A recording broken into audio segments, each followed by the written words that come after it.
Mais j'arrive, bonsoir. Maman, je m'a dit, c'est mon rôle de fauteuil, c'est mon rôle de fauteuil. Mais dites-moi que je ne suis pas la seule. Mais l'autre pour Maroc dit jouer, man Sénégal la guise. L'autre pour Maroc demi-finale, je me dis pourquoi c'est pas le Sénégal qui part en demi-finale. Mais il y a nous, mais de mon au Sénégal, toro. Mais il faut que les marabouts de TikTok ils arrêtent en fait. Qu'est-ce que les Maroc ne doivent pas organiser Djapoudjouli, Nyan, c'est une équipe demi-finale, demi-finale, tout ce qu'ils veulent.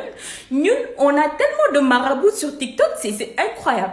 Quand 2023 mignon, bàyyi leen ñu maanu leen ci suñu équipe ñun jeune peuple bi dinañ jàpp dinañ julli dinañ ñaanal suñu équipe ñu gagné waat ko coupe du monde ñëw ñu def patak organisé ñu gagné ko arrêtez ces points-là parce que moi je vais pleurer allez bisous. yaa fi nekk mais xanaa déggoo wolof déedéet mon chéri man dégguma wolof déjà musuma def vidéo boo xam ne damay làkk wolof gisoo li may wax lii ay japonais la génnal si li nga nekk allez bisous.